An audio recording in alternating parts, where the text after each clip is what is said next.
The following care guide is brought to you by a true expert with questions asked by me. If you like this care guide, go watch or listen to the full episode on YouTube, Spotify, Apple, or wherever you get your podcast from. If you want to support the channel, please like, comment, subscribe, and share this video with anyone it may help. You can also support me on Patreon. And one last thing before we get to the care guide, if you like this hobby and you want it to stick around for a while, please go get yourself a membership to USARK in USARK, Florida.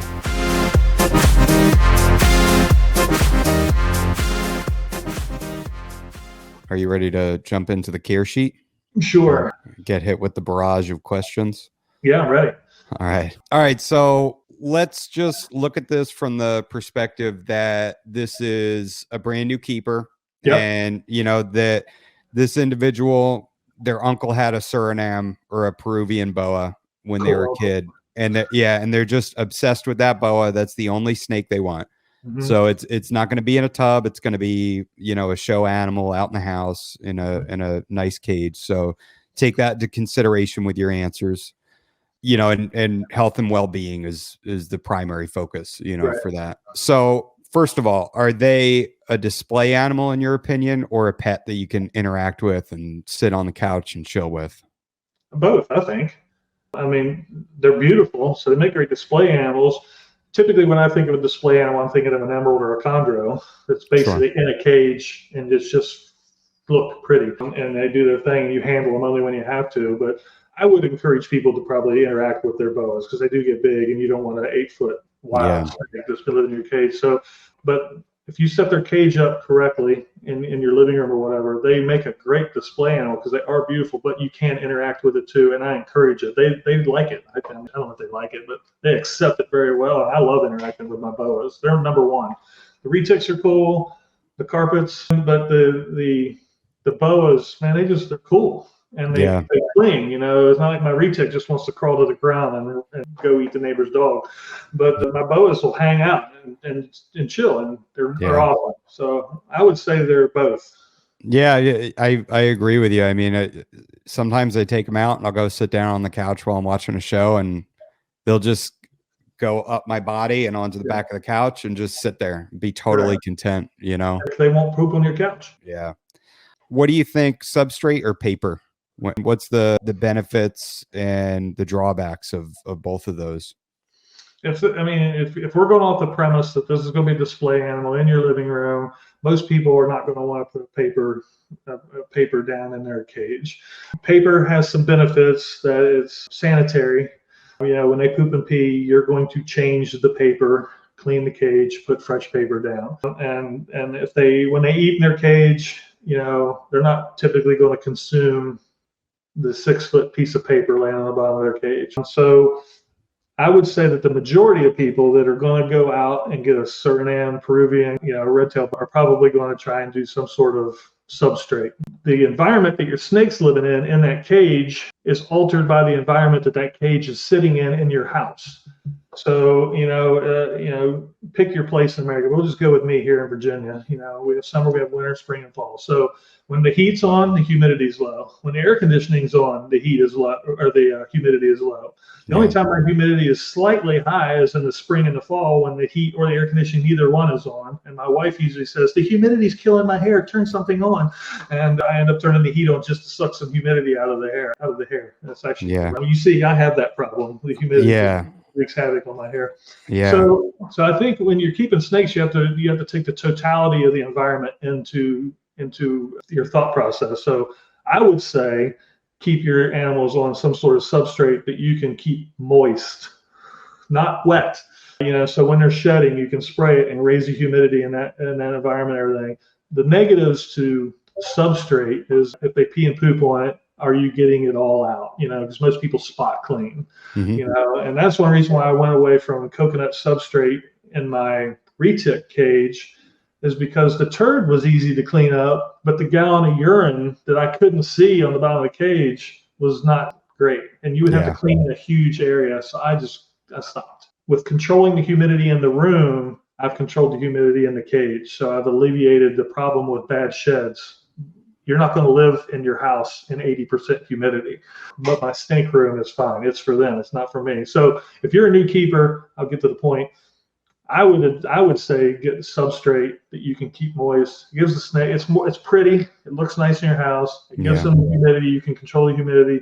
The only downfall is it's a little bit dirty. You can clean it well. You just got to clean it. And if they ingest it, that's the other negative, is if they're eating their food item and a piece of cocoa chip goes in their mouth. And you probably don't see that as a big deal. If you got a 6-foot boa and eat a piece of cocoa chip, whatever, they're going to shit a piece of bark, next week. But if it's a baby, you're going to want to watch that. That could be a problem.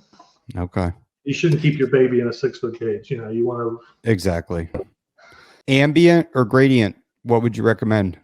So back to the premise that this is a pet in a house. I don't think you can keep ambient in your house. Yeah. That guy that was on Cush's Corner last night, he said that it's so hot in Arizona that his house where the people live, he keeps his AC on 80, because when you go from 118 degrees outside to 80, you feel cold. So for me here in Virginia, I keep the AC. I'm a giant fat guy, so I keep mine on 68. I like it cold. And so if I had a snake in my living room, that's not going to work. So, and it's hard to heat your cage. So you're basically going to have to run a hotspot all the time. That hotspot will heat some portion of that cage. So if your house is 68, that cage cool side will be 72, 74, something like that. But that snake can go over, regulate, get some basking, climb around, do its thing, and it'll be fine.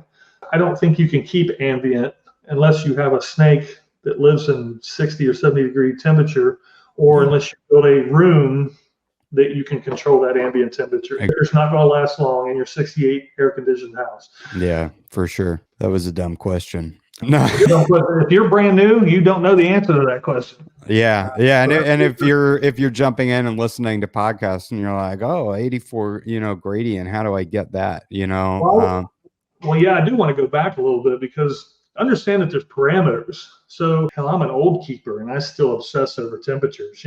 My room temperature is 84.5. What the hell the 0.5 does, I don't know, but that's in my head what I've decided to settle on. But so you're sitting in 84.5 degrees right now? Well, no, because I turned it all off. So it's 83.2. Oh, okay. Which is why my forehead's glistening so nicely. I'm currently sweating off the pounds. You're welcome. Thank you very much. But understand, as a new snake keeper, there's parameters. Don't think it's that guy said 84.5. The guy under idiot said this. Understand that it's 75 is fine as long as you have a hot spot. I mean, there's all these different variables to go into this. If you live in Arizona next to the guy on Cush's Corner last night and your house is 80 degrees, you could probably get away with some ambient. You just need to provide a little hot spot for digestion. There's so many variables that go into this. But if your house is cold, provide a heat source. You gotta understand that. All right. So this person's going to be keeping gradient. What temps are you recommending? What's the hot spot? What's the cool side? And what kind of range do you want to see there? Well, that kind of goes into what I was just saying. So, 88 to 92 was always the old school thinking. Nowadays, everybody seems to have cooled everything down.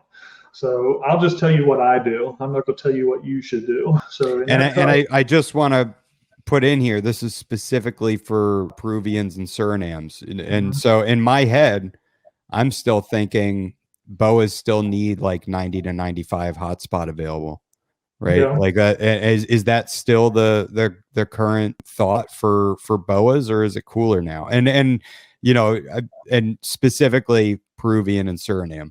So here's one thing we need to talk about so if you buy a Colombian boa, they're super hardy. I mean, so the one negative that people talk about when it comes to true red tails is regurgitation. So, these animals are slightly more touchy. They're still very hardy, and there's still imports coming in. Wild-caught Surinams and Guianas and stuff come in all the time still. So we're not in a place where our bloodlines are inbred and all this kind of crazy stuff. So they're hardy animals, but they are subject to regurgitation. I had one, I think the one that's in tub number 2 there, regurgitated 3 times on me last year in a row. And I was like, shit. And I left her alone and started her for a month, didn't feed her for a month. And she's noticeably different size than the one in the tub above, just for 3 meals. But anyway, and her temperatures were off. It ended up being that her temperatures were off a little bit. So when I got too that cold too cold. Okay. So what were the temps? So she was on this, you can't see it, but this cage right over here that's close to the floor and close to the door that exits the room. I guess there was a draft coming in there. I keep a male retic there now, and he doesn't mind. But that cage's hot spot was like 87, 88, and I was having trouble adjusting because if I raised the hot spot, it was throwing everything up. Just that one cage. Everything else in here was perfect. I was like, shit, I was having a tough time. And so then I finally moved her out and put her in a tub and just put her back in a Rubbermaid tub, got her away from the door, and that's what also helped her out. And now she's back, man. Small rats, boom, boom, boom, every week, kicking butt. So understand that there's parameters. And I always tell people, look at the weather where they're from. Now, that doesn't mean that they want to be 92 degrees because it's 92 degrees in Iquitos, Peru today because they're playing in the water or doing something, but they can handle some heat.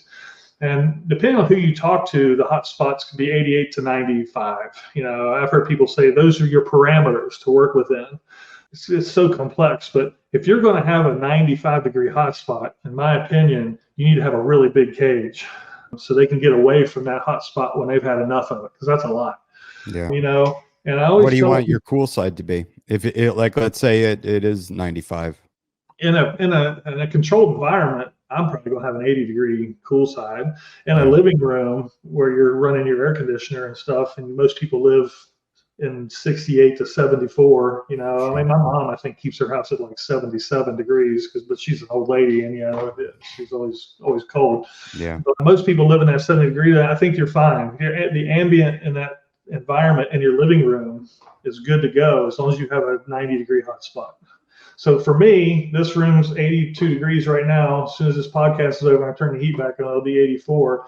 Those Surinam and Peruvians behind me will be 84 degrees the rest of the day. Their hot spots are off. They get it for 2 hours in the morning, and that's it.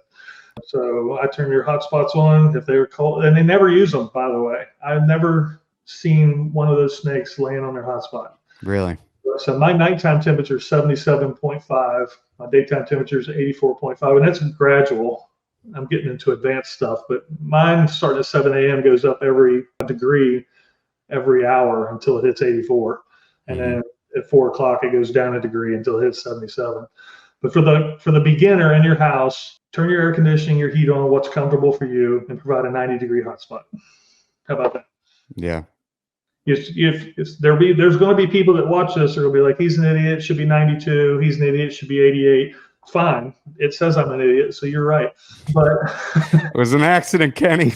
I'm just kidding. But there's parameters. If you're in those parameters, you're going to be fine. So I will caveat that by saying, watch your animal.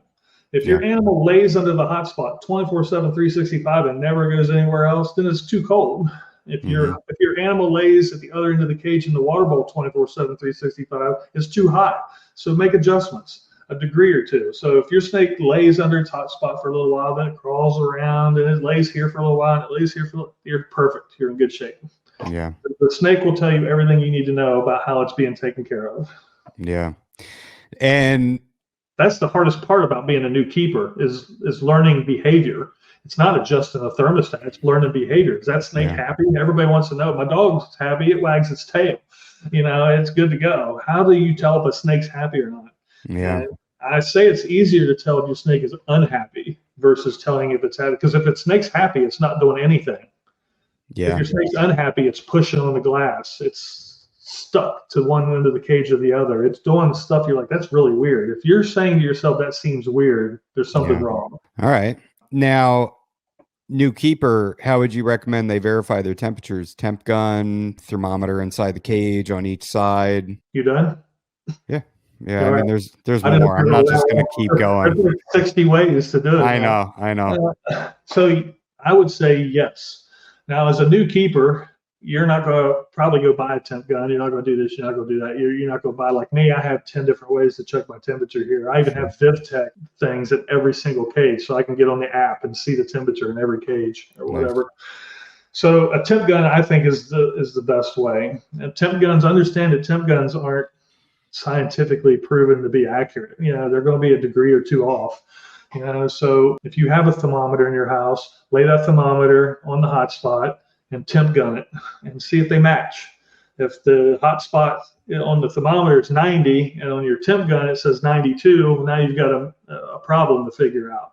At that point, you're still in the parameters. Let the snake tell you, if you need to go up or down at that point, because 90 or 92 is still fine. Either one of those is perfect. If the snake's there all the time, I already said this, make adjustments.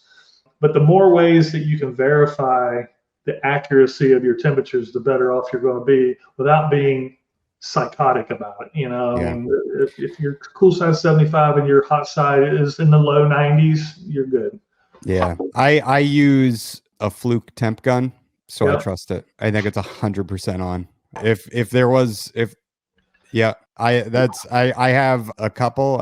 I got like some cheapy ones, to have at some of the other cages that aren't in my room. Yeah. But in my room I have a Fluke, Mhm. and I trust that thing. Like that's the one I trust.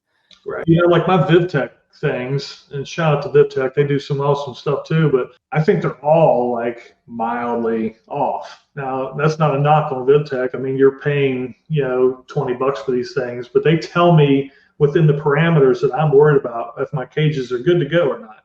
When I look at my floor cage and it's in my room's 84 and my floor cage is 82, the next cage up is 82.5, the third cage up close to the ceiling is 83.1, and the fourth cage close to the ceiling is 84. That makes sense to me. It's cooler on the floor, it's hotter, everything. They're working fine.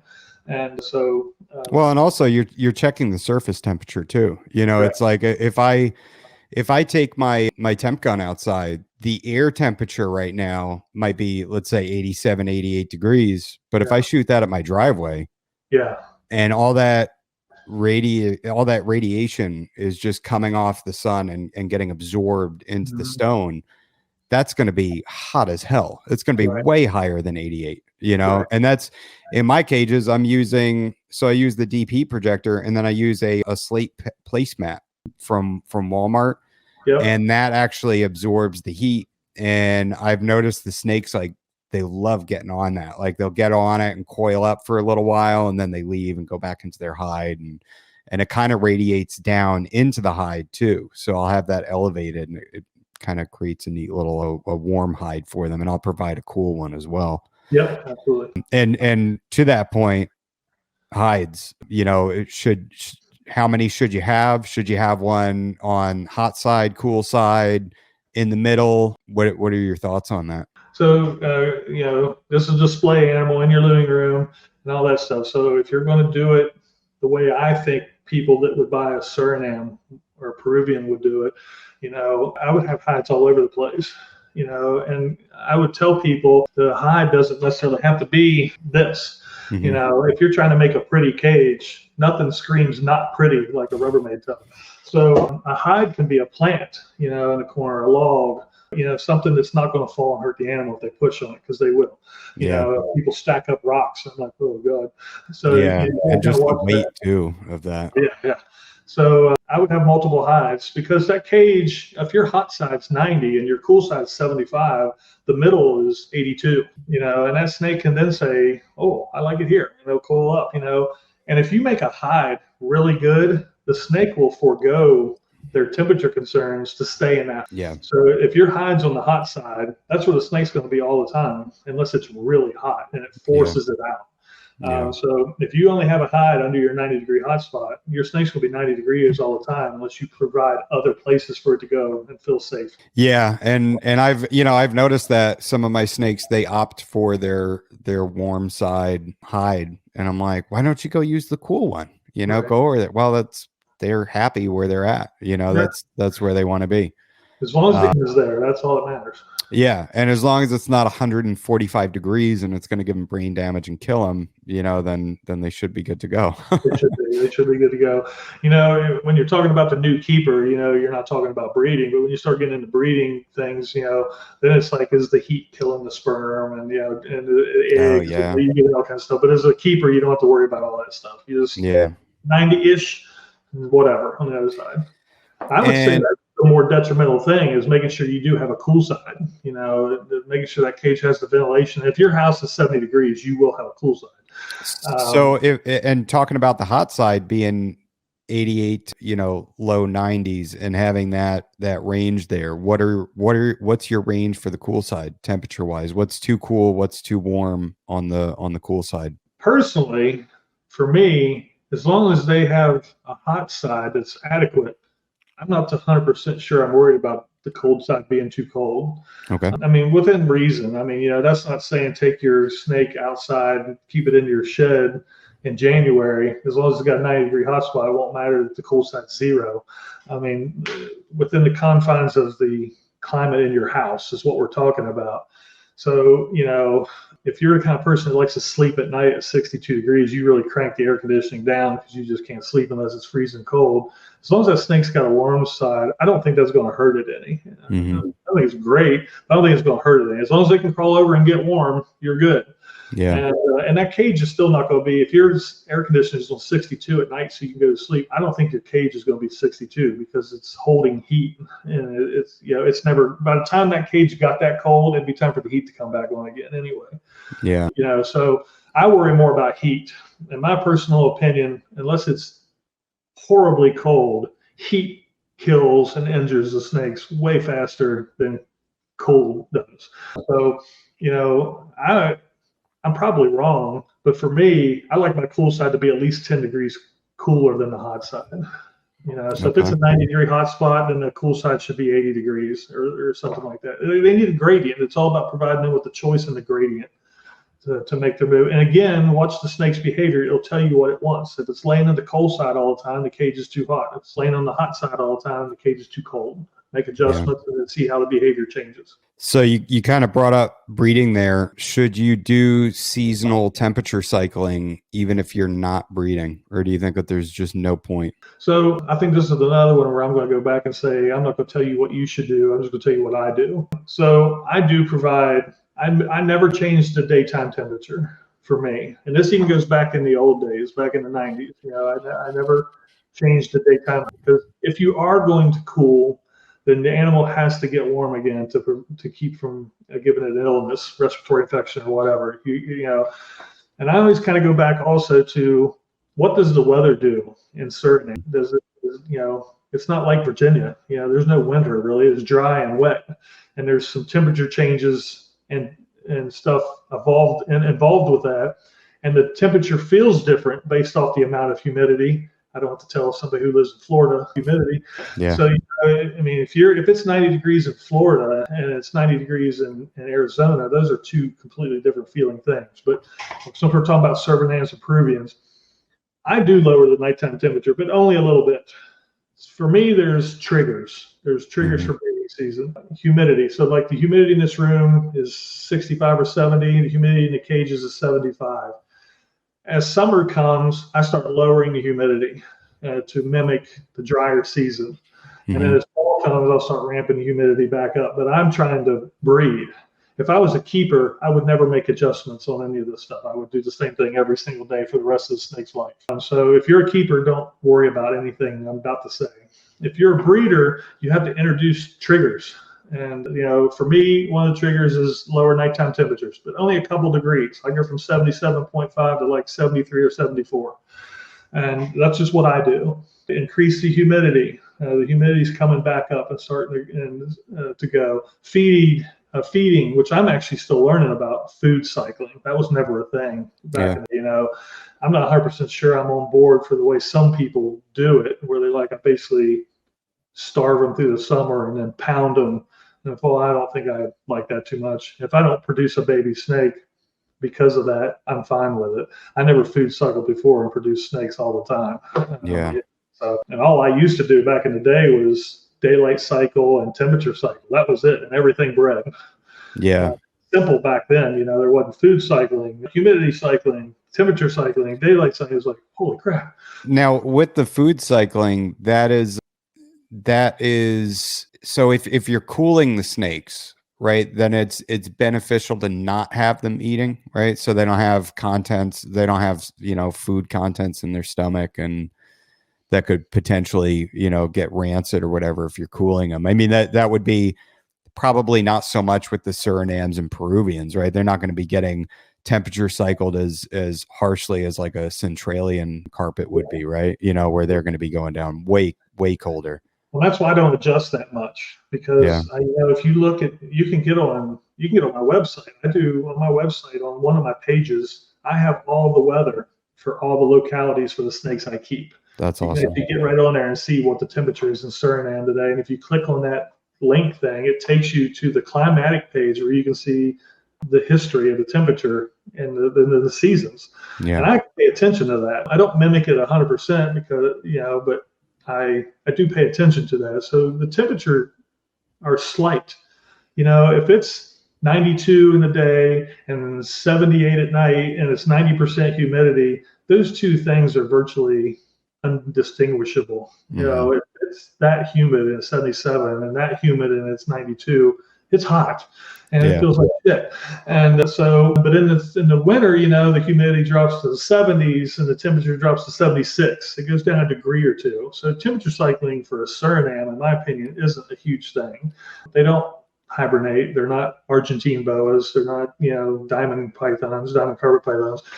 So, but I do it because it's a trigger. It does tell that animal based off the humidities changed, the temperatures changed at night, the daylight cycle has been adjusted a little bit, and food has changed. That something's up. And those are the triggers that get your snakes into a breeding mood. Okay. There's nothing like horny snakes to make a man happy. Yeah. So when are you starting to temperature cycle? So let's say you do want to breed. Let's say, you know, this keeper is a normal human being and they got one snake and now they have, you know, 15 or 20, and they have breeding plans with their Peruvian or Surinam boa. At what age do you start doing that to give them, or do you do it from day one? You know, when they're a year old, they're going to feel that temperature change come winter. Yeah, and there are people that do that. I don't think there's anything wrong with it. So if that's your gig, rock on. Yeah. Me, I don't start temperature cycling. My snakes don't experience that lifestyle until they're big enough to move into a cage in the breeding room. If they're in a baby rack somewhere, I'm just worried about them eating their meal, not throwing up, being healthy and doing their thing. When they're in that tub and they're two years old, and I'm going to be like, this one, I'm moving into a cage. Now it's coming into the room that I cycle. And I've got some snakes in here that are going to experience cycling that are small. My two Highland scrub pythons are not even a year old yet, and they're going to be in here and go through it. So, you know, but I don't have a ton of babies in a baby room. This is it. So I'm probably one of those people that end up cycling to some degree babies when I produce. Sure. But they'll have heat under them. You know, they'll be able to crawl over the back and get on their heat. If you're somebody who's going to breed Suriname boa constrictors in your living room, that's going to be tricky. It's not impossible, but so you're, in my estimation, your cool side's already cold. You don't want to go any colder than that. If your house is air conditioned to the low 70s, that's as cold as you want that to go. So your adjustment off temperature cycling, if you're going to choose to do that, it's going to be off your hot spot, whatever that is, and you're going to be changing that at nighttime. If you're in your living room, I'm assuming you have windows in your living room, so your daylight cycles are going to be wherever you live, because it's going to get dark outside. And the only light the snake's going to be getting is from your couch light and your TV. And, you know, so that's all tricky stuff. You know, in this room, I control everything. It gets dark when I tell it to. It gets light when I tell it to. I control it all.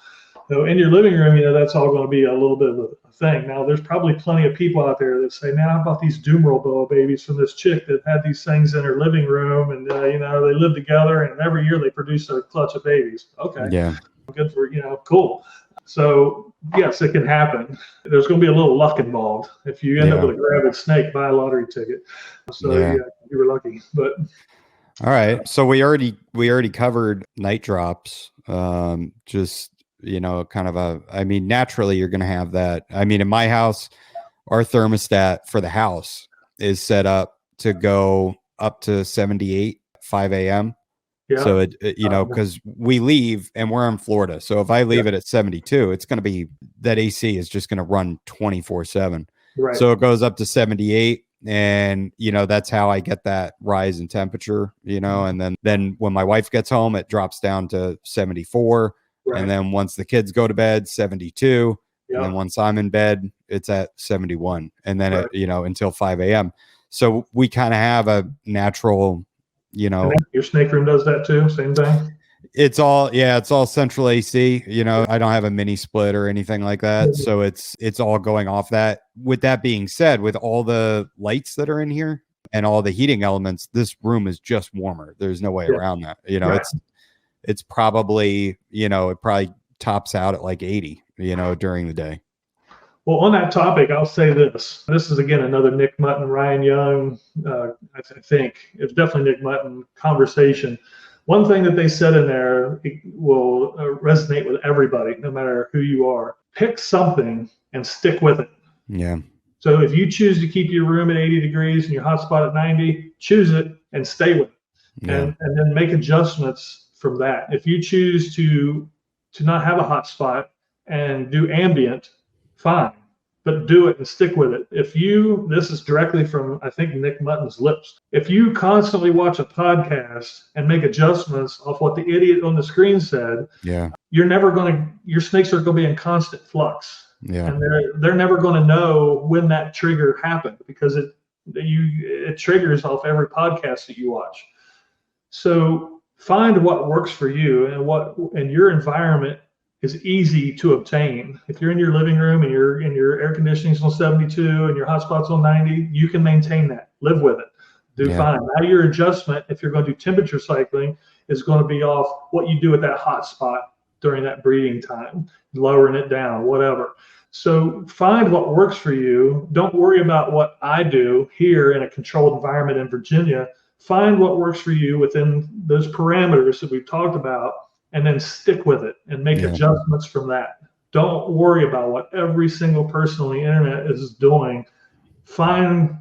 Take all that information, find what works for you, and do it, and stick with it. Don't change it every time you watch a podcast. Oh man, I the Facebook groups can be a blessing and a curse, but I remember I had a Doomerals boa that wasn't eating a baby, that just would not eat all winter long. Wouldn't take anything. And the people that are on the groups, you go there for some information and some help, and what's your hotspot? 88. Oh, it should be 87.5. That's why it's not eating. It's too hot, and so it can be detrimental, just taking in too much information and just getting too much input, Well, the thing I try and tell people about reptiles, I mean, everybody's had a dog and a cat. People are used to that. Even if you didn't own one as a kid, everybody's seen a dog and a cat, whatever. They live like you do. Your houses, they're cool, whatever. Snakes are easy and hard at the same time, and they're only hard because it's foreign to you and you're learning. It's a whole new thing to learn, and you're worried if you don't learn fast enough, this animal's health is going to be affected by your lack of knowledge. You can mitigate that by doing your homework before you get the animal, and a lot of this you won't have to worry about. Get your cage, get it set up, and play with your temperatures for 30 days, and shoot the hot spots, and do your thing, and make your adjustments, and say, I think this is running right, and then go buy a snake. And then you take most of the stress out of it, because you're like, I think I'm doing okay here. Yeah. But the part about it is they're tremendously forgiving animals to some degree. I mean, they've been around for millions of years, and they've survived all kinds of crap. So they'll tolerate your bit of ignorance for a while. As long as you're not keeping it at 65 degrees for a couple of weeks, it's not going to get an RI because it was 65 degrees for one night. It'll be all right. So just as a new snake keeper, don't stress yourself to death. Understand the parameters and work from those and make slight adjustments and pay attention to your snake's behavior. You'll be fine. Yeah. So would you recommend, you personally, I mean, I think we've already covered this, but, timers, dimmers, thermostats, herpstats, all these different things. It seems like, we've already kind of covered that. You have your radiant heat panel that turns on, but for the person that's maybe they're keeping just one Peruvian or Surinam out in their living room, what would you recommend for them? A heat bulb, a heat emitter, radiant heat panel? Radiant heat panels are the easiest. I like radiant heat panels, depending on the cage you get and all that. Because if you're going to do something that the snake can touch and climb on, that's bad. Back in the 90s, that's what we did. We stuck a red light bulb in the cage, and you come in at night and you see the kind of snake kind of crawling around it a little bit. And you'd be like, hey. But mine never got burned. It only did it at night. In the day, they just did their thing. But at night, the temperature of the bulb had always gone down. But now they make cages to go around them and all that kind of stuff. Radiant heat panels are just nice. I personally like belly heat for boas. It's not essential. So if you're the new keeper out there watching this, don't stress over that. Radiant heat panels are fine. I like belly heat for the boas. They seem like they just kind of like it. It works well. But it is harder to manage, in my opinion, because your probe has to be by that pad. Yeah. With the radiant heat panel being stuck to your ceiling, the chances of that snake pooping and peeing on it, causing a mess with it, is a lot less reduced. Yeah. So I would say get a radiant heat panel and get a thermostat. I'm just going to I'm going to look at the camera. If you're spending $700 or $800 on a Surinam, do not buy a thermostat. Buy a thermostat. It's part of the deal. You must have one, period.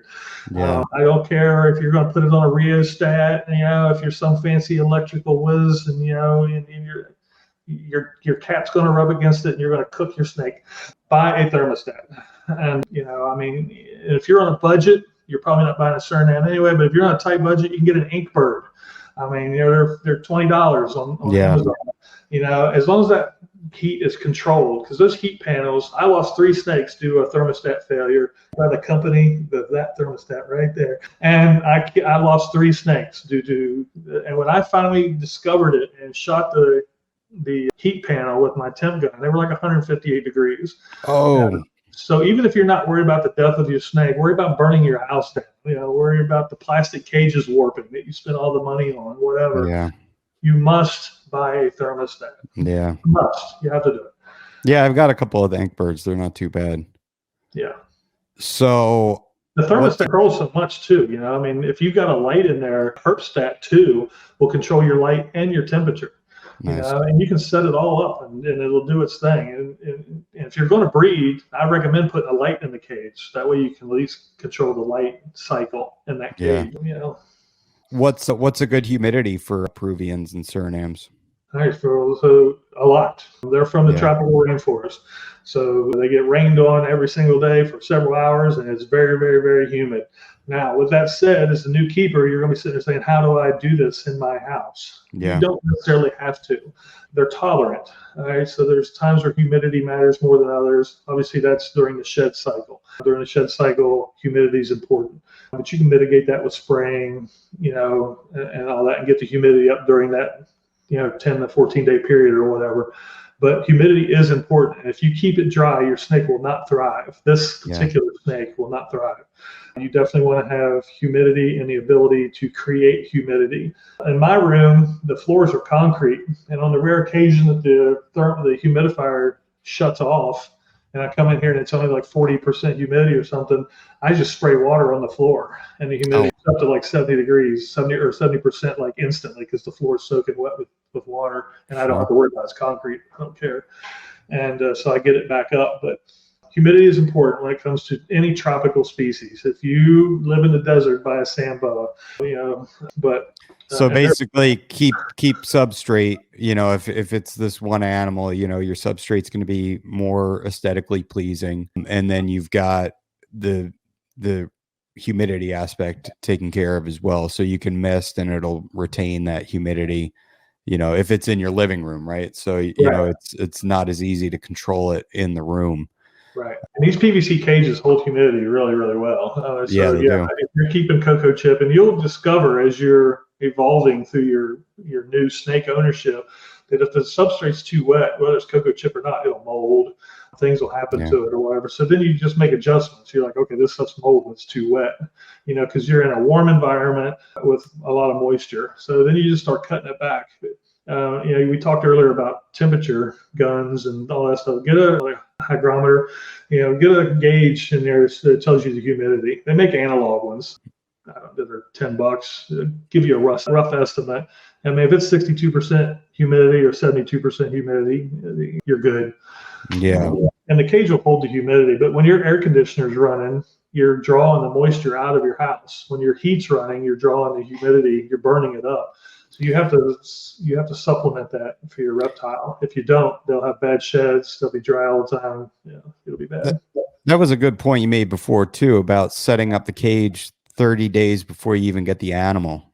because, and you can dial in your temperature and everything. But when you just mentioned mold, when I switched over to this cocoa, chunk block, whatever you want to call it, that I'm using right now, in that first week, there was a boom of mold, where all of a sudden, and it wasn't all over the place, but if I was using cork bark, it would be along where the cork is setting on it, underneath the water bowl, this kind of white fuzz appeared, and then it all just disappeared, within a week. So if you're setting up 30 days in advance, you're going to get that mold boom over with, as long as there's good ventilation and you're not keeping it wet, Well, the issue with cocoa chip, especially if you're a new keeper, once you've been messing with cocoa chip for a long time, you learn how to deal with it. But as you're essentially soaking it in water to get it to bust apart and be so you can actually use it. So it's wet from the get-go. Yeah. And when you put it in a cage with an 80-degree room with a 90-degree hotspot and some lights and all that, it's just like, it's like a mushroom factory. It's like, get the snakes out of here. I'm growing mushrooms. Yeah. So then I started keeping it in a really big Rubbermaid tub. I would soak it, get it all busted up, and I'd throw it in a Rubbermaid tub for later use, and it would air and dry a little bit. Yeah. So that's the one thing I liked about it, or that's one thing you have to learn to adapt to, is maybe making it ahead of time. Cocoa chip, it's not perfect, but it's really good. Yeah. It is really, really good. And if you're trying to make a naturalistic setup, it's probably one of the best choices going. You just have to learn how to deal with it, because you don't want to introduce mold into your house, and your snake doesn't live in the mold either. Yeah. How often do you change water? I change it quite a bit for some. The textbook answer is I change my water every 2 days, and it's lovely. And it's actually, I have rivers flowing through my cages. Yeah. Nice little stream. With the retics, it's easy because they crap in the water all the time. So they pretty let you know, here's what I think of this water. Yeah. But I change my water like once a week, every weekend. I telework a lot. So on Wednesdays, I'll telework, or I'll be home and I'll change the waters. But I have double tubs. Everything I've got, I have in triplicate. So it's not like I have to go and wash the bowl. I just take the dirty tub, chuck it in. I got a big deep sink outside the room here, and I just take a new tub and stick it in. So it's easy. And then over the weekend, I just wash all the dirty stuff. So new keeper, change your water once a week. Pick a day, and that's your day that you change the water. Yeah, if you only got one snake, change the water every day. What the hell you got? Yeah. When you get 50, you can be like me and do it every once a week. But yeah, once a week's fine, as long as they've got fresh, clean water and they haven't messed in it. Yeah, I think that's good. I'll hear people on these podcasts, and I'm not saying they're lying. I don't know, but they'll be like, I change my water every 3 days. I'm like, sure you do. You got 500 snakes. I bet you. Oh, good. Yeah. So what are you using to sanitize your water bowls? I have soap and water. Just soap and water? I have soap and water. I know people got all this stuff. I'm a human, and I have dirty dishes, and I use Dawn dishwashing detergent and water to clean my dishes. And so I don't do anything for the snakes that I don't. So if Dawn works for me, I figure it works for them. As long as you're cleaning it and it's air drying, you're good to go. Yeah. All right. Made out of wood. If you got a wood water bowl, you might have issues or something. But if my water bowls are all plastic and stainless steel. Yeah. If you've got a disease or an outbreak, you might want to Clorox them or something. But yeah. Do you recommend giving a water bowl large enough for the animal to soak in? I do. Okay. I do. But it's not essential. I don't want people to think they have to put a pond in their snake cage. Yeah. But it's hard with a snake like this, with that size, Surinam or Peruvian. Once they get really big, it is hard. Unless you build it. If this is a pet, and you're really into it, build it an 8-foot cage and put a tub of water in there, they'll get in. My retics, they soak all the time. And my boas soak all the time too. My scrubs never soak. And I asked Steven about that, and he's like, the only time I ever see scrubs soak is when they have mites. Other than that, they never use it. So my scrub pythons have a little teeny water bowl in the cage. I don't mess with it. And I don't know if you can see over there or not, but that's the water bowl. So that scrub's got a big tub. Yeah. I've never seen them anywhere in there. In fact, they're all the way at the other end of the cage. But those snakes do, like tropical species, they will get in their water, they will soak. They don't do it all the time, but they do utilize it. But don't stress over it. If you can't do it, it doesn't mean you're not taking care of your snake. What about soaking in a tote outside the cage? I think that's beneficial. I don't have a problem with that as long as you're not interjecting your human thought thinking. I think my snake wants to soak today. Yeah, so yeah. if your snake's going in the shed or something and you've been worried, then maybe give it a soak. But remember when you were a kid, your mom told you to take a bath and you were mad? Your snakes want to soak when they want to. So you think it's time to give them a choice. All right. If it's in the shed or something, there's nothing wrong with throwing it in the water and giving it a soak. Yeah. Yeah, and like I definitely don't do it because it would be so time consuming because I'd have to get fresh water and I would want the temperature to be, probably like 84. That way it's nice middle of the road. It's too much. But I do it, if I have a bit of retained shed or something like that, or but then also I'm going to be looking at what caused this issue too. Why?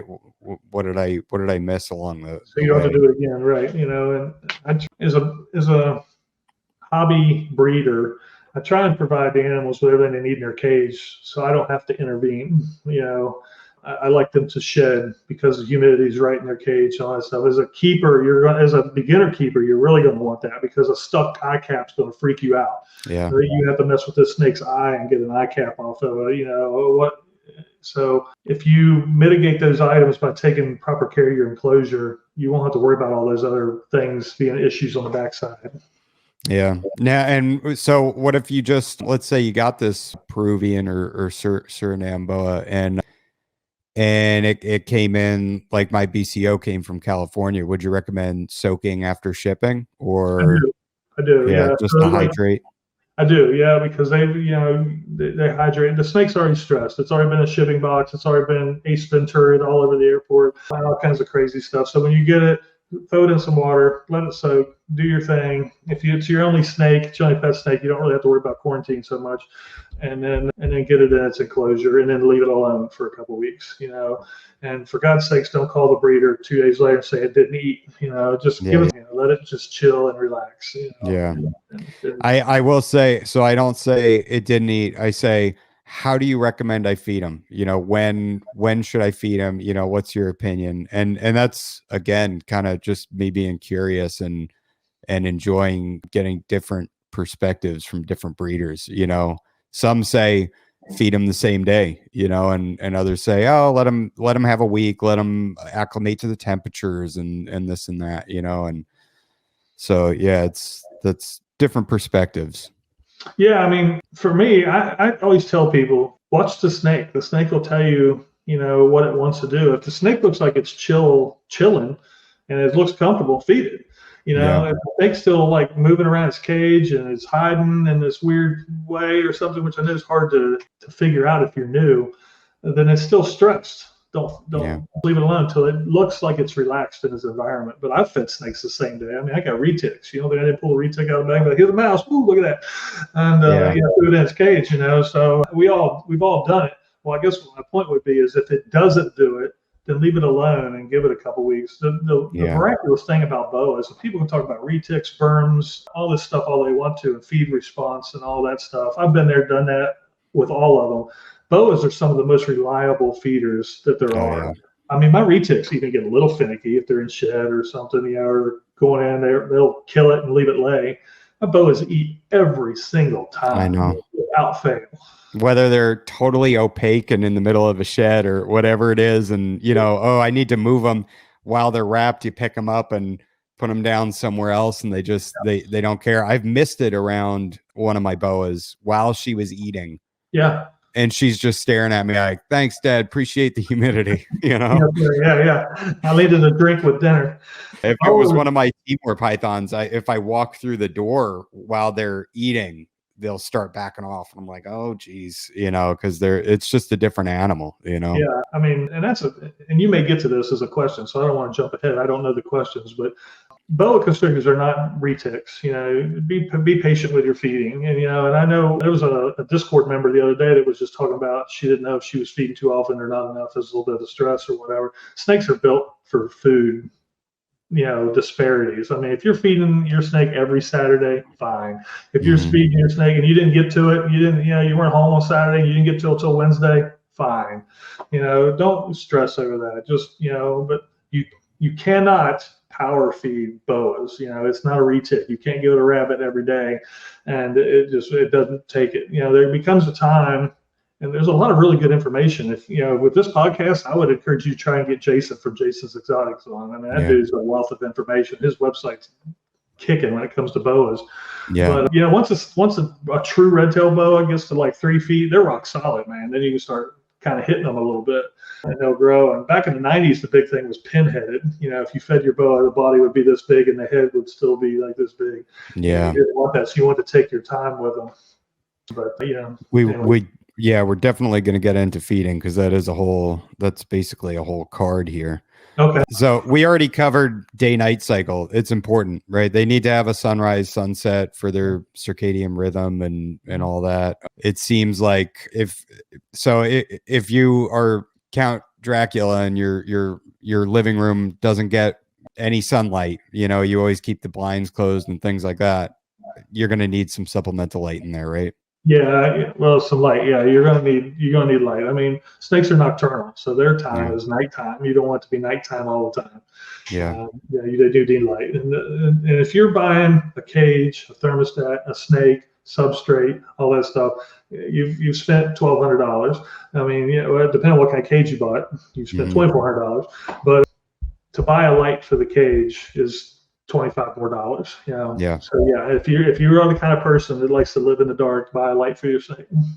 What about UVB for if it's, and keep in mind this is a pet, so it's not large scale. It's not 500 animals, because I understand that's not reasonable. I keep UVB. I don't know if there's any real evidence that it's super beneficial. I've heard that maybe it aids in immune function and things like that. But what's your thoughts on it? So my thoughts on it is probably going to revert back to old school a little bit here, but I don't think there's anything wrong with it. So if you're going to do it, you're not hurting anything. Yeah. So I don't think I have a negative. You're going to be paying $20 every time your light bulb burns out. But so are there any negatives to it? I don't think so. So you're not hurting anything. My mind works like it's a nocturnal animal. It's typically hiding somewhere all day, and it comes from the rainforest where almost no light gets to the jungle floor anyway. Now boas are arboreal to some degree. They'll climb trees and catch a ray of sunlight somewhere. I don't do it. I don't think it does anything for them. I don't think there's anything wrong with it. If you're going to set up a naturalistic enclosure, it's definitely going to help your plants and stuff. Sure. And there may be, and I'm coming from an old school perspective probably. But if the animal's nocturnal, it's not getting any daylight anyway most of the time. Yeah. So I don't see where it's going. And I've been keeping boas. I mean, I'm just back into it now for a couple of years, but I don't know, 15 years on and off. And I had a boa. They've never had it. I've never seen them have any reason to believe that if I just had UVB, they would be better. But at the same time, you're not going to hurt it. So knock the socks off. All right. So let's start getting into enclosure size here. What's the ideal size for an average adult? So I keep, in the old days and now, of course, they're in tubs right now, but they're all kind of young or fairly small. They're not going to live there forever. So if a day comes where I get rid of the retics, I'll be moving my boas into these 8-foot cages, which is overkill in my opinion. A boa can live really good in a 6-foot cage. There are outliers. We've all seen the old pictures of the 14-foot Surinam. And Argentine boas can get quite large. So if it's a pet and it's in your living room and you're doing the best job you can do for your snake, an 8-foot cage, it'll live its whole life very happily. Yeah. A 6-foot cage is plenty though. Especially if you're getting the animal out. If it's a pet, you're going to be taking it out and playing with it. So the cage is more of a housing unit till the next time you play with it. 6 foot's great. And my cages, the boas we're in are 6 by 30 by 18. Okay. And that's a quasi breeder perspective. I would go taller if it's a pet and put a branch in there because they'll climb. Yeah. Yeah. All right. So small end of the spectrum, 6 foot. If it's your only snake, maybe go for an 8-foot enclosure. Yeah, I mean, if you've got the room, they'll use it. I mean, if you build a cage, if you had a wall and you built a cage that was 10 feet long, 8 feet tall, and 4 feet deep, you'd see that snake all over it. Boas will come and do all kinds of stuff. So, but if you've got size limitations, and you can do a 6 by 30 by 24 or something, great, man. They'll be happy. Yeah. And these right here, these are 24-inch tall cages. I got scrubs in. You can see the bamboo stick. Yeah. So they've got room to climb. They climb up and down that bamboo, and they do all kinds of stuff in that 24-inch tall cage, and they're happy. Nice. And scrubs are highly immoral. They don't hardly ever touch the ground, and they still do good in there. Nice. Yeah, I'm getting a 6 by 2 by 2. Yeah. Going to pick it up weekend after next for my BCO to move into, but she's only 3, so right. You know, she's not that big. No, but she'll do great in it. I mean, I was telling somebody the other day on the forum that I put baby retics in 8-foot cages when I got them. I didn't have any racks at the time, but you provide them with hiding spots. They don't care. I mean, I always tell people these snakes were in the wild. I mean, if you don't think they can handle being in an 8-foot cage, how'd they handle crawling around Surinam? You know, they didn't hide somewhere and say, "Oh my God, this big." You know, they as long as they've got places to hide and all that stuff, they'll do just fine. All right. So when somebody's first getting their baby boa, you recommend a smaller cage or just go straight for that bigger cage? Or I think you can go straight to the bigger cage, but I wouldn't recommend it. I do think there's an escalation in size, you know. So I would say buy the cage that's appropriately sized for your snake and grow into it. If you're on some crazy budget and you know you're like, I just got to do this one time, you know, your wife says one time you can use the credit card, then you might want to use the credit card to buy the big cage so you don't have to worry about it later. But I always tell people you can always go ahead and buy the cage and then keep the tub inside the cage, you know, if you don't have another place to keep your tub. But I recommend starting out small and working up. Sure. All right. Now, that first year of life, how often do you think somebody should feed? I mean, mine when they're the first year when they're newborns, I go once a week, even if I don't cut their feedback once a week. Just, and I think it's important if you're watching podcasts and somebody's saying I fed my 6-foot retic a 300-pound pig, it's important to know that that's not a Surinam boa constrictor. Don't take your 2-foot-long Surinam and feed it a jumbo rat and be like, look at the lump and put it all over Facebook. You'll get crushed. Yeah. That's what social media is for. For crushing. It works. It's very effective. So girth-based prey, girth, you know, so with boas, especially the first year or two, I say feed them something that either just barely makes a lump or makes almost no lump at all. For true red tails, for Colombians, you can push that a little bit. They're a little more durable, or you'll end up with a regurg. And once you start that, it's hard to come back from it sometimes. Yeah. So, you know, take it easy with them. They're delicate as far as feeding. If they're a newborn, they can eat a mouse. Yeah. You'll be on a mouse for the first 8 months, you know, until you go to a larger mouse and whatever. When they get to be 3 feet long, then you can start kind of pushing the limit a little bit with the red tail boa. So we're still at the first year. So once they get past that and they're in that 1 to 2 range, how often are you feeding then? 1 to 2, depending on the snakes. You know, my 2 Surinams over here, they're 2.5, and I give them small rats, you know, body of that size and yay big around, and they've digested it. It's gone. I mean, I'm still at like 7 to 10 days with them, but it's body composition. If you start seeing them getting fat or their girth or their waist starts being inconsistent with the size of their head, then you make some adjustments. But they're still good, especially if your temperatures are right. If your temperatures are low, you're going to see that the snake's not hungry or not ready. But if your temperatures are right, the snake will be hungry again by then. And then it's not till about year 3 or so that I start going like 14 days and stuff like that. Okay. Yeah. All right. So 3 to 5 years, once every 2 weeks about. And then what about beyond that? Once they've kind of hit their potential, you know, if they're 7 to 10 years old.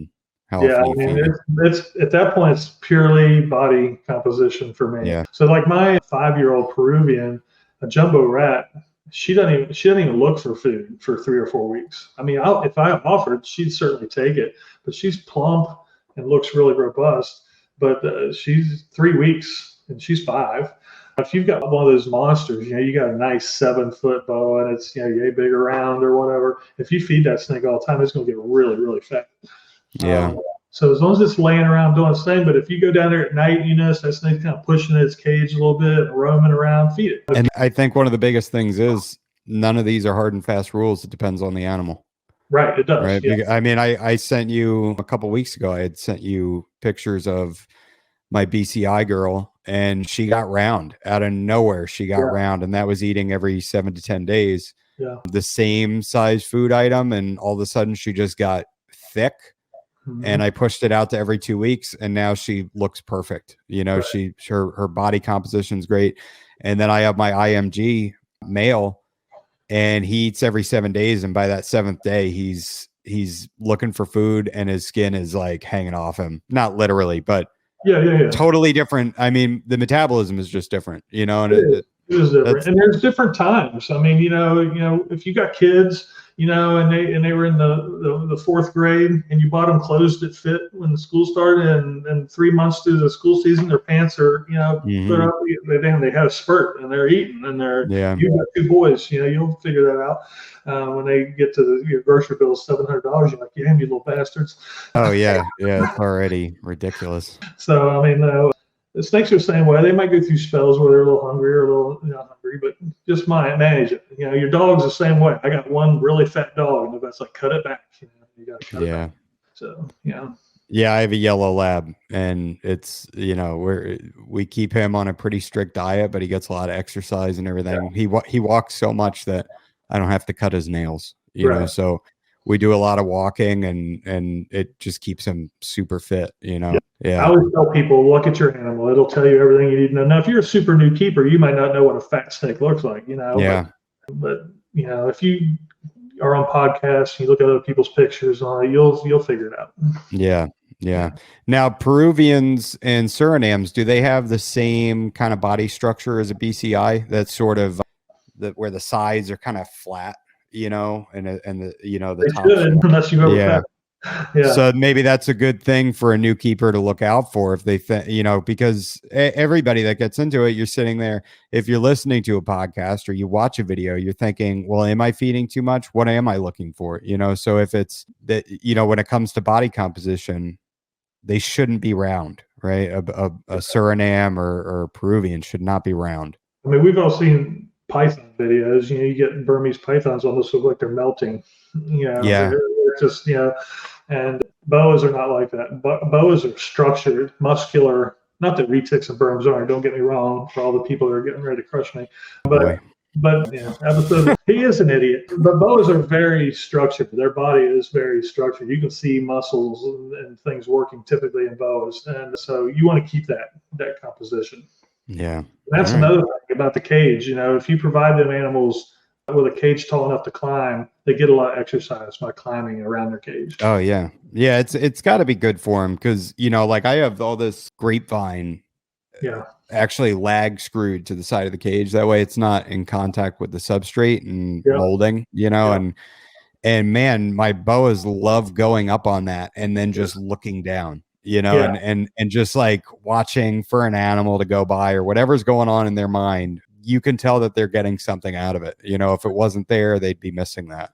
Sure, absolutely. I think there's, in the wild, I'm speculating, but there's some security with elevation. You know, birds are always an issue no matter where you are, but I think they feel safer in the trees and all that stuff. And they do like hanging out. I mean, most of my snakes, given the choice, these retics would all climb if I gave them the option. That's the last thing I need, is a retic looking down from me from the sky. Yeah. So, all right. So coming up on the last 2 questions here. How often should you handle a newer snake? You know, I mean, like, let's look at it from the perspective of, you just got a new snake and it's under a year old.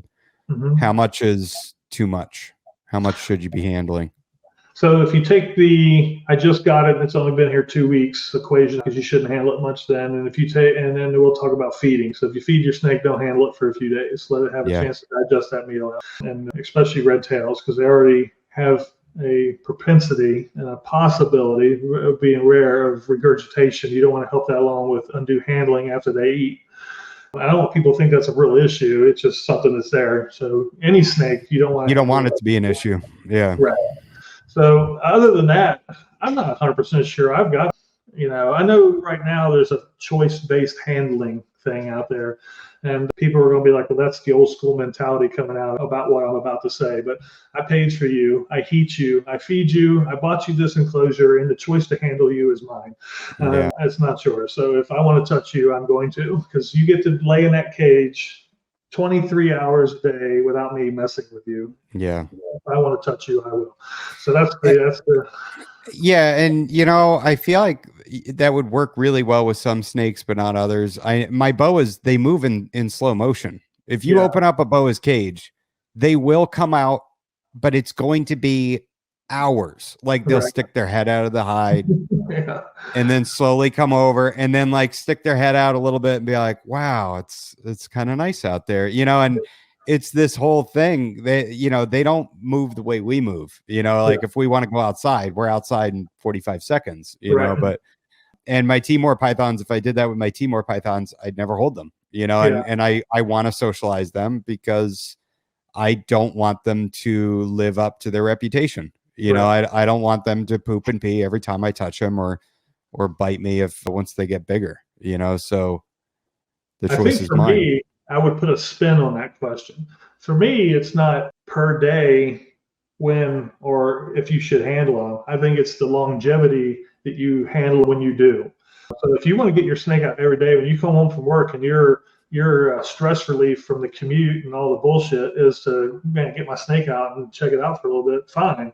But if you've handled that snake for 5 hours, from the time you go home to work till 9 o'clock at night, that's probably too much. But if you handle that snake for 15 or 20 minutes every single day, I don't think that's a problem, honestly. And they get used to it. They're like, oh God, look, he's coming. Yeah. But if it's like hours, that's a lot.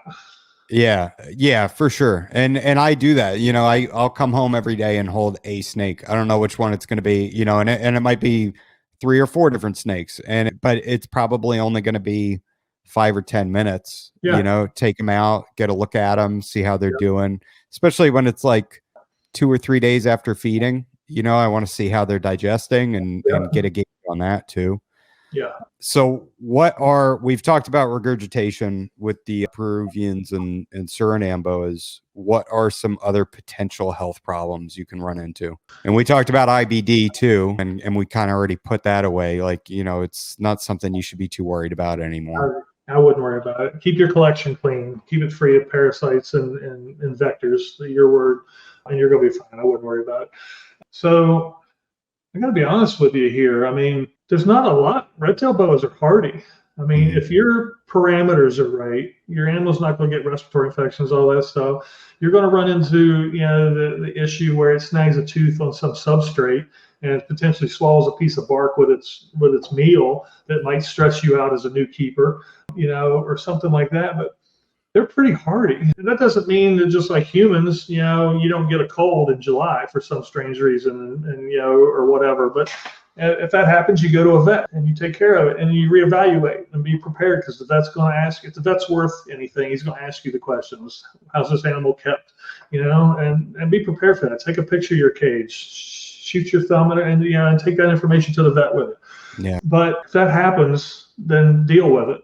If you end up, we've all bought a dog, a hamster, a guinea pig, whatever, and something was just wrong with them. It's always possible you can get a snake that has some sort of illness, some sort of thing that just causes it to not be a thriving animal, or whatever. So aside from that, if you've gotten a good quality animal, you really shouldn't run into too many problems.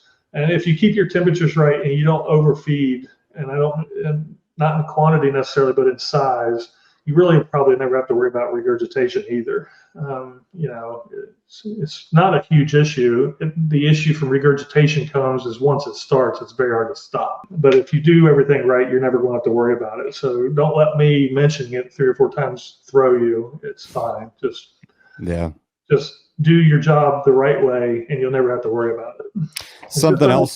It's not like your dog, I mean, you can't feed it and go play ball with it, after a couple days, and I can't do that with my dog either. He'll puke. But with him, he'll throw up and then be like, all right, let's get back to playing ball now.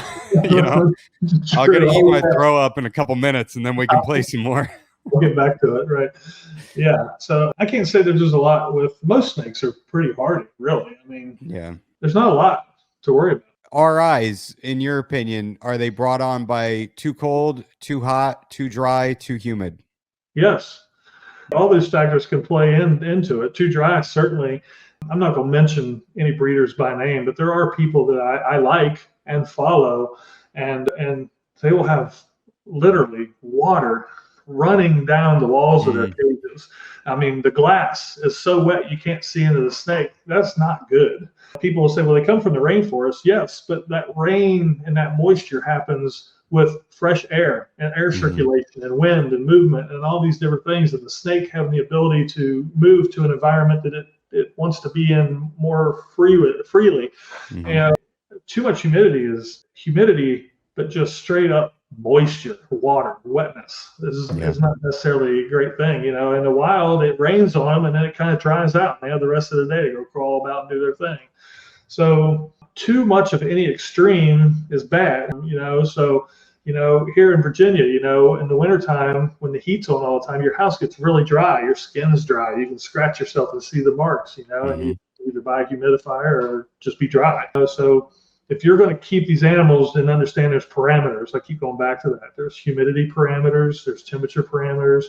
And if you go outside of those dramatically for any amount of time, you're going to cause problems. RIs are the notorious illness that most snakes suffer. And if it's really, really dry and your bedding is dust and they're breathing dust and they're doing stuff, they're going to get an RI. If it's super, super wet and they're living with mold in their cage, they're going to get an RI. And it's not the end of the world. Okay, your snake's got an RI. Go get medicine, fix the problem, move forward. Yeah, I wanted to touch on that. You talked about having one of the top vets, and the cost of having one of the top vets. But if you're dealing with not a really big problem, something like an RI where you just need a prescription for some antibiotics, find out if it's, fungal or bacterial or whatever. If you're a new keeper, it's important, in my opinion. I think that if you're buying these animals, you need to be prepared for that cost. And you had talked before about like a top tier vet being very high cost, but a regular reptile vet, you might have to drive 30 minutes or an hour, depending on where you're at. I know for me, it's about 45 minutes, but he's a good vet and the cost is pretty low. To deal with a RI that I had come up, it was, I think, $150. Right. And that was everything. That was the visit. That was talking to him. That was medication out the door, and very caring. Let us know what happens. We might have to go this route instead, blah, blah, blah. Keep us up to date. They were really nice, very high level service. I don't think that gets touched on enough. Like, if you're getting a snake, be prepared. Something may come up that's minor where you need to go to a vet. Yeah.